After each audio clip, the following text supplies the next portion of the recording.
Good morning student. Now today we discuss the gymnosperm. इससे पहले pteridophytes जो था हमारा, टेरिडोफाइट्स जो कैटेगरी थी वो हमारी कंप्लीट हो गई थी. तो नाउ टुडे डिस्कस जिम्नोस्पर्म. इसके बाद नेक्स्ट कैटेगरी है हमारी जिम्नोस्पर्म की. ठीक है, तो जिम्नो से क्या मतलब है और स्पर्म से क्या मतलब है.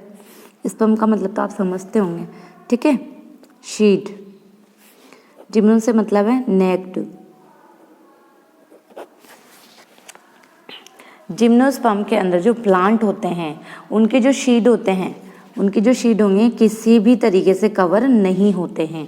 ठीक है, यानी कि इनके शीड के चारों तरफ किसी तरह की कोई वॉल नहीं होती है. ये इनका एक स्पेसिफिक कैरेक्टर है. ठीक है, तो जिम्नोस्पर्म के अंदर जो ओव्यूल्स होते हैं, ठीक है, देखो इतना तो आपको पता होगा कि फर्टिलाइजेशन के बाद में क्या होता है, जाइगोट बनता है. और फिर जाइगोट प्लांट के केस में क्या होता है कि आफ्टर फर्टिलाइजेशन जो ओव्यूल होता है हमारा किस में चेंज हो जाता है, शीड में चेंज हो जाता है. ठीक है, कहने का मतलब ये है कि जो ओव्यूल है ये ओव्यूल ही आफ्टर फर्टिलाइजेशन शीड में चेंज होता है. ठीक है, तो इस शीड के चारों तरफ किसी तरह की कोई वॉल है ना या सेल वॉल प्रेजेंट नहीं होती है. Seed are not covered. ये एक स्पेशल कैरेक्टरिस्टिक फीचर्स है जिम्नोस्पर्म का.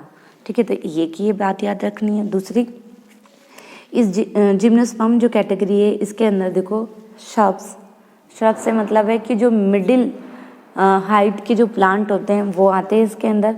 ठीक है, मिडिल से लेके मतलब बहुत लंबे जो ट्रीज होते हैं वो इसके अंदर आते हैं. ठीक है, तो एक लंबा एक जो मतलब बहुत लंबा प्लांट है एक, उसका एग्जांपल मैं बताती हूँ जिसको कहते हैं रेडवुड ट्री. ठीक है, ये टॉलेस्ट ट्री. ठीक है, ये इसका कॉमन नेम है रेडवुड ट्री. ठीक, बाकी इसका जो साइंटिफिक नेम है वो है सिक्वा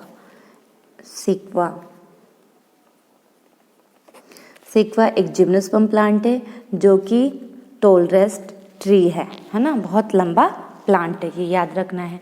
जिम्नोस्पर्म जो कैटेगरी है या जिम्नोस्पर्म के अंदर जो प्लांट आते हैं उनकी जो रूट होती है, यानी कि ये हायर प्लांट है ना, ये क्या है, हायर प्लांट है. मैंने देखो आपको बताया था रूट. ठीक है, ये जो रूट है ये किसके साथ, ये फंगल के साथ, फंगल हाइपी जो होती है ना, पढ़ लिया हमने है ना, फंगल हाइपी के साथ ये क्या करेगी, एसोसिएट कर लेगी. ठीक है, जुड़ जाएगी, क्या कर जाएगी, एसोसिएट कर जाएगी. ठीक है, मतलब रूट का, कौन सी रूट का, जिम्नोस्पर्म जो प्लांट है ना उन यानी कि हायर प्लांट की रूट, जिम्नोस्पर्म प्लांट की जो रूट है उन रूट के साथ ये जो फंगल हाइफी है ऐसा रिलेशन बना लेते हैं, है ना, एक ऐसा रिलेशन बना लेते हैं जिससे इन दोनों को क्या होता है, लाभ होता है. रूट को भी इससे लाभ होता है और उसको भी इससे लाभ होता है. ठीक है, तो इनके बीच का जो ये रिलेशनशिप है ना, इनके बीच के रिलेशनशिप को हम क्या कहेंगे, माइकोराइजा.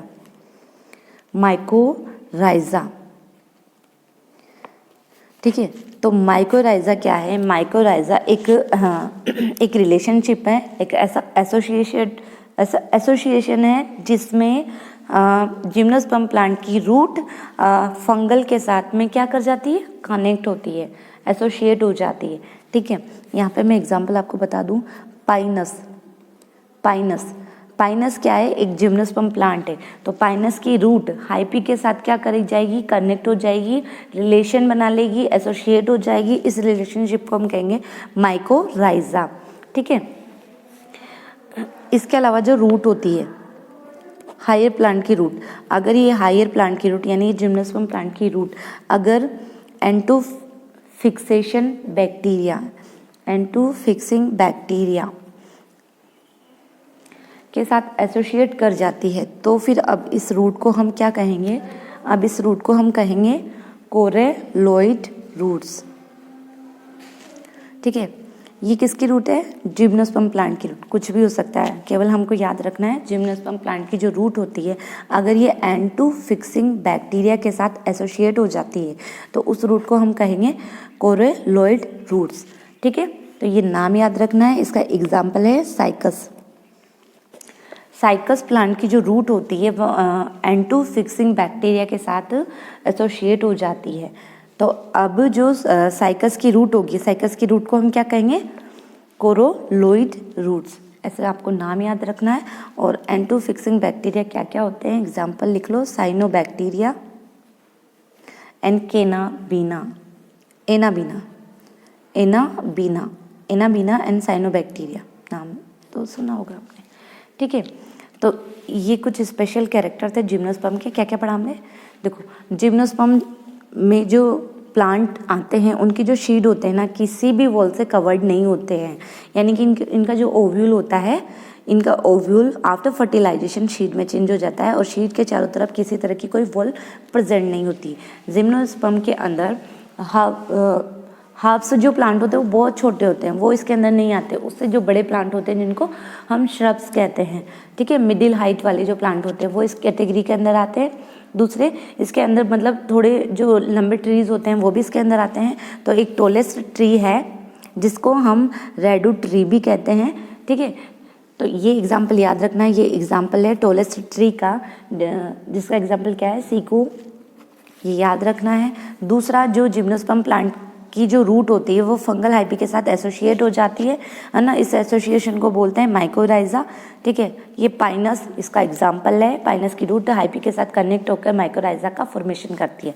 दूसरा, जो ये जिम्नोस्पर्म की जो रूट होती है वो N2 फिक्सिंग बैक्टीरिया के साथ कनेक्ट हो जाती है। तो अब इस रूट को हम क्या कहेंगे? अब इस रूट को हम कहेंगे कोरोलोइड रूट्स। ठीक है, अब इसका एग्जाम्पल है कोरोलोइड रूट्स का साइकस। और N2 फिक्सिंग बैक्टीरिया का एग्जाम्पल है साइनोबैक्टीरिया एंड एनाबीना। ये दोनों बैक्टीरिया ऐसे हैं जो कि नाइट्रोजन फिक्सिंग बैक्टीरिया कहलाते हैं। दूसरा देखो कि जो जिम्नोस्पर्म प्लांट होते हैं इनके अंदर जो लीव्स होती है, जो लीफ होती है, इनके अंदर दो तरह की लीव्स पाई जाती है, simple and compound. Simple and compound. Simple leaf कैसी होती है? इस तरह की। ठीक है, ये सिंपल लीफ है। और कंपाउंड लीफ किसे कहते हैं? जिसके अंदर ऐसे लीफ जो होती है इस तरीके से अरेंज होती है। ठीक है, इस तरीके से अरेंज होती है, ये इस तरीके से। तो ये भी इनका एक स्पेशल कैरेक्टर है कि जिम्नोस्पर्म के अंदर सिंपल एंड कंपाउंड लीफ पाई जाती है। दूसरा कि जो जिम्नोस्पर्म की जो लीफ होती है, प्लांट की जो लीफ होती है, ये मतलब ना बहुत ज़्यादा मतलब एक्सट्रीम टेम्परेचर, नमी एंड विंड, उनमें भी सर्वाइव कर जा सकती है ना। ये इसका एक स्पेशल कैरेक्टर है कि इनकी जो लीव्स होती है ना बहुत ज़्यादा गर्मी, बहुत ज़्यादा टेम्परेचर में भी क्या कर जाती है? सर्वाइव कर जाती है। ठीक है, और बहुत ज़्यादा ह्यूमिडिटी हो, विंड हो, वहाँ पे भी ये क्या कर जाती है? सर्वाइव कर जाती है। क्यों कर जाती है? क्योंकि इनके अंदर कोनिफर्स प्रेजेंट होते हैं। देखो, मैंने कहा कि जो जिम्नोस्पर्म प्लांट की जो लीफ होती है ना, वो क्या करती है? Extreme of temperature, humidity and wind के अंदर भी सर्वाइव कर जाती है। बहुत ज़्यादा टेम्परेचर है ना, बहुत ज़्यादा नमी, उनके अंदर भी सर्वाइव कर जाती है। क्योंकि इनके अंदर क्या प्रेजेंट होता है? कोनिफर्स प्रेजेंट होते हैं। कोनिफर्स प्रेजेंट होते हैं इनकी लीव्स के अंदर। ठीक है, जिसकी वजह से इनकी लीव्स जो होती है इस तरीके से होती है, ऐसे इस तरीके से हो जाती है, न्यूक्ली से ऐसे इस तरह की इनकी लीफ होती है कोनिफर्स के कारण। ठीक है, तो कोनिफर्स के वजह से ये जो लीफ होगी, ये जो लीव्स होगी वो किस तरह की होगी? निडल लाइक होगी। ठीक है, जब निडल लाइक ये लीव्स होगी तो मतलब इनका जो सरफेस एरिया होगा, सरफेस एरिया भी कम हो जाएगा, है ना। सरफेस एरिया भी कम हो जाएगा तो वाटर का लॉस भी कम होगा यहाँ से। ठीक है, तो निडल लाइक लीव्स के अंदर जो वाटर का लॉस होता है, वाटर का लॉस वो बहुत कम होता है। ठीक है, दूसरा इनकी लीव्स के ऊपर, लीव्स के बारे में बता रही हूँ मैं, लीव्स, इनकी लीव्स पर क्यूटिकल की, थिक क्यूटिकल की कवरिंग होती है, थिक क्यूटिकल प्रेजेंट होती है। ठीक है। और जो स्टोमेटा होते हैं इन लीव्स के अंदर वो कैसे होते हैं, शक्कर स्टोमेटा होते हैं, शक्कर स्टोमेटा। शक्कर स्टोमेटा से मतलब है कि बहुत डीप में प्रेजेंट होते हैं। जैसे कि आपने पढ़ा होगा कि जो स्टोमेटा होता है कहाँ प्रेजेंट होते हैं, लीफ की सरफेस पर प्रेजेंट होते हैं, जबकि शक्कर स्टोमेटा जो होते हैं वो कहाँ प्रेजेंट होंगे, डीप में प्रेजेंट होंगे। ठीक है, तो ये 2-3 बातें याद रखनी है। इसके अलावा जिम्नोस्पर्म जो प्लांट है ना, उनके अंदर क्या होते हैं, हेटेरोस्पोरस होते हैं। ये हेटेरोस्पोरस से मतलब है कि इनमें 2 तरह के स्पोर्स प्रोड्यूस होंगे, स्पोरस। ठीक है, हेटेरोस्पोरस, हेटेरोस्पोरस से मतलब है कि इनमें 2 टाइप के, 2 काइंड है ना, 2 काइंड ऑफ स्पोर्स प्रोड्यूस होंगे, इनके अंदर स्पोर्स प्रोड्यूस होंगे। ठीक है, अब 2 तरह के स्पोर्स प्रोड्यूस होंगे, तो एक तो होगा मेल एंड एक होगा फीमेल। मेल को बोलते हैं माइक्रोस्पोर्स, अब फीमेल वाले को बोलेंगे मेगा स्पोर्स। ठीक है, अब देखो जिम्नोस्पर्म प्लांट के अंदर ये जो मेगा स्पोर्स यानी कि ये जो फीमेल स्पोर्स जो प्रोड्यूस होंगे, ये फीमेल रिप्रोडक्टिव पार्ट के अंदर प्रोड्यूस होंगे, है ना, या फीमेल जो इनका फीमेल सिस्टम होगा, फीमेल पार्ट होगा, उसी के अंदर प्रोड्यूस होंगे। तो उसी तरीके से देखो ये जो माइक्रोस्पोर्स है, ये माइक्रोस्पोर्स प्रोड्यूस होंगे मेल रिप्रोडक्टिव सिस्टम में। तो ये मान लो ये मेल रिप्रोडक्टिव सिस्टम है या ये मेल रिप्रोडक्टिव पार्ट है, ये जिम्नोस्पर्म का। तो इसको हम कहेंगे मेल कोन या स्ट्रोबिलाई। ठीक है, इसके अंदर क्या होते हैं, बहुत सारे स्पोरेंजियम होते हैं। इसके अंदर मेल कोन या मेल स्ट्रोबिलाई जो होता है, मेल कोन या मेल स्ट्रोबिलाई कहेंगे मेल रिप्रोडक्टिव पार्ट को, जिम्नोस्पर्म के मेल रिप्रोडक्टिव पार्ट को क्या कहेंगे हम, मेल कोन या मेल स्ट्रोबिलाई। ठीक है, तो इसके अंदर क्या होते हैं, बहुत सारे स्पोरेंजियम प्रेजेंट होते हैं। बहुत सारे क्या प्रेजेंट होते हैं, स्पोरेंजियम प्रेजेंट होते हैं, बहुत सारे स्पोर्स यानी स्पोरेंजियम। ठीक है, अब ये मेल का है तो ये कौन से स्पोर्स हुए हैं, माइक्रोस्पोरेंजियम। और ये एक माइक्रोस्पोरेंजियम हमने देखा, तो इसके अंदर बहुत सारे जो ना काफ़ी संख्या में माइक्रोस्पोर मदर सेल्स होती है। इसके अंदर क्या प्रेजेंट होती है, इसके अंदर माइक्रोस्पोर मदर सेल प्रेजेंट होती है। ठीक है, अब ये एक मदर सेल जो होती है ये होती है 2n। ठीक है, 2n होती है, तो यहाँ से ये डिप्लॉइड है, तो इसे हैप्लॉइड स्पोर्स हम बनाएंगे तो किसकी ज़रूरत होगी, मियोसिस की। ठीक है, क्या होगा, मियोसिस होगा। मियोसिस के रिजल्ट में दो माइक्रोस्पोर्स बने, माइक्रोस्पोर्स, फिर आगे क्या होगा, फिर मियोसिस होगा, और इसके रिजल्ट में मतलब 2 बार मियोसिस होगा और उसके रिजल्ट में हमको 4 माइक्रोस्पोर्स मिलेंगे। ठीक है, जिसको क्या कहेंगे, टेट्रेड।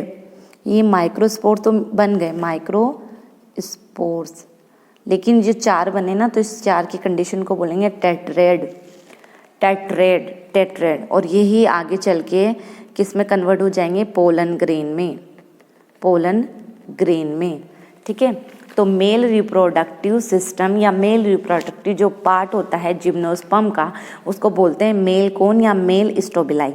मेल कोन या मेल स्ट्रोबिलाई के अंदर क्या होता है, बहुत सारे स्पोरेंजियम होते हैं, बहुत सारे, है ना। चूंकि ये मेल है यानी तो इसके अंदर क्या होंगे, माइक्रोस्पोरेंजियम। एक माइक्रोस्पोरेंजियम हमने लिया तो उसके अंदर बहुत सारे माइक्रोस्पोर मदर सेल होते हैं। एक माइक्रोस्पोर मदर सेल लिया तो उसकी जो प्लॉइडी होती है 2n होती है, तो इससे हम जब स्पोर्स बनाएंगे तो इसके अंदर हमको मियोसिस करना पड़ेगा। First and second 2 bar meiosis होगा, जिसके रिजल्ट में 4 माइक्रोस्पोर्स बनेंगे। 4 होते हैं तो इनको टेट्रेड बोलते हैं, और इन्हीं से आगे चल के पोलन ग्रेन का फॉर्मेशन होता है। और ये पोलन ग्रेन को क्या कहते हैं, मेल गेमेटोफाइट। इनको क्या बोलते हैं, पोलन ग्रेन को मेल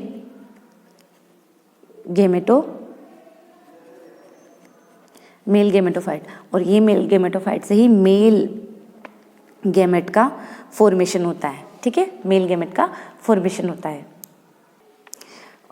ठीक है, तो इसी तरीके से फीमेल रिप्रोडक्टिव पार्ट या फीमेल पार्ट ठीक है, तो उसको क्या कहेंगे, फीमेल पार्ट को फीमेल कोन या फिर स्ट्रोबिलाई, यानी फीमेल कोन या फीमेल स्ट्रोबिलाई, फीमेल कोन या फीमेल स्ट्रोबिलाई। ठीक है, तो इसके अंदर क्या होते हैं, बहुत सारे स्पोरेंजियम प्रेजेंट होंगे, तो इनको क्या कहेंगे, मेगा स्पोरेंजियम। ठीक है, मेगा स्पोरेंजियम कहेंगे। एक मेगा स्पोरेंजियम हमने ली तो इसके अंदर क्या है, mega spores mother cell, mega spores mother cell. ठीक है, मेगा स्पोर्स मदर सेल ली जो कि 2n होती है, तो इसके अंदर क्या होगा, मियोसिस होगा। मियोसिस के रिजल्ट में हमको 2 स्पोर्स बने, फिर इनसे 2 से 4 बने। ठीक है, तो ये 4 बन गए। ठीक है, लेकिन मेगा स्पोर्स में क्या होते हैं कि ये जो 4 होते हैं ना, तो 4 के 4 आगे जाके सर्वाइव नहीं करते हैं, केवल एक सर्वाइव करता है, ये 3 तो डीजनरेट हो जाते हैं, डीजनरेट हो जाते हैं। क्यों हो जाते हैं, क्योंकि इसको क्या होता है, न्यूट्रिशन की ज़रूरत होती है, तो ये तीनों नष्ट होके इसको मतलब न्यूट्रिशन दे देते हैं और यही आगे डेवलप हो जाता है, मेगास्पोर में कन्वर्ट हो जाता है। ठीक है, तो अब इसको क्या कहेंगे, इस मेगास्पोर को हम क्या कहेंगे, इसको कहेंगे आर्चिगोनियम, आर्चिगोनियम। ठीक है, आर्चिगोनियम इसको कहेंगे। अब ये जो आर्चिगोनियम होती है ना, ये पेरेंट बॉडी से कनेक्टेड रहती है। ठीक है, सेपरेट नहीं होती। अब देखते हैं फर्टिलाइजेशन। फर्टिलाइजेशन में क्या होगा, मेल गेमेट का फीमेल गेमेट से फ्यूजन हो जाएगा, रिजल्ट में जाइगोट बन जाएगा। तो फर्टिलाइजेशन में क्या होता है कि जो पोलन ग्रेन होते हैं ना, ये पोलन ग्रेन ट्रेवलिंग करके, है ना, बाय द विंड वाटर, इनकी हेल्प से ये ट्रेवलिंग करके कहाँ पहुँच जाएंगे, आर्चिगोनियम के पास। आर्चिगोनियम, आर्चिगोनियम क्या है, फीमेल स्पोर, पोलन ग्रेन क्या है, मेल स्पोर। ठीक है, इसके पास पहुँच जाएंगे तो क्या हो जाएगा, इनका फर्टिलाइजेशन हो जाएगा। क्या होगा, फर्टिलाइजेशन। देखो ये मेल गेमेट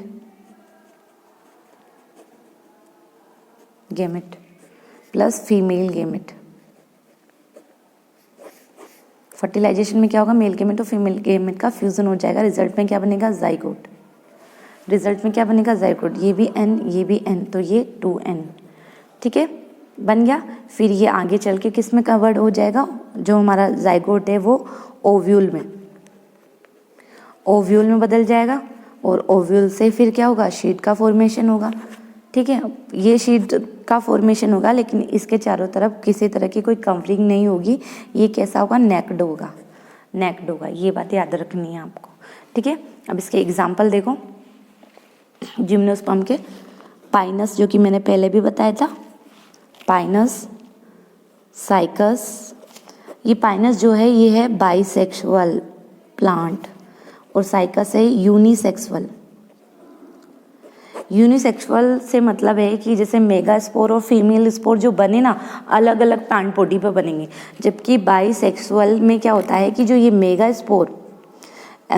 स्पोर और जो माइक्रोस्पोर्स बने ना, ये एक ही प्लांट बॉडी पर प्रेजेंट होंगे, एक ही प्लांट बॉडी के ऊपर प्रेजेंट होंगे। इन दोनों के अलावा एग्जाम्पल में पाइनस और साइकस के अलावा एक और इम्पोर्टेंट एग्जाम्पल है गिंगो बाइलोबोसा, गिंगो बाइलोबोसा, जिसको लिविंग फॉसिल भी कहते हैं, लिविंग फॉसिल्स भी कहते हैं। ठीक है, गिंगो बाइलोबोसा एक जिम्नोस्पर्म है जिसको लिविंग फॉसिल्स भी कहते हैं। फॉसिल्स आप समझते हैं ना, फॉसिल्स क्या होते हैं, जीवाश्म। ठीक है, जीवाश्म, जिसके अंदर मतलब जो कि प्लांट के या किसी और चीज़ के कैरेक्टर को रिप्रेजेंट करते हैं। ठीक है, इसके अलावा ये जो गिंगो बाइलोबोसा होता है, इसकी जो लीव्स होती है वो फैन शेप्ड की होती है। कैसी होती है, फैन शेप्ड, पंखे के समान। ठीक है, पंखे नुमा इसकी लीव्स होती है। तो ये एग्जाम्पल आपको याद रखने हैं और जिम्नोस्पर्म को बहुत अच्छे से कर लेना है। इसके बाद हमारे 2 टॉपिक बचेंगे, एंजियोस्पर्म एंड लाइफ साइकिल। ठीक है, तो इसको बारी बारी से देखेंगे। तो ये हमारा अगले नेक्स्ट 2 दिन में ये चैप्टर हमारा कंप्लीट हो जाएगा। और ये जो चैप्टर है आपके मैंने पीरियोडिक टेस्ट के अंदर दिया है, तो इसको अच्छे से पढ़ें ताकि आपके अच्छे मार्क्स आए इसके अंदर।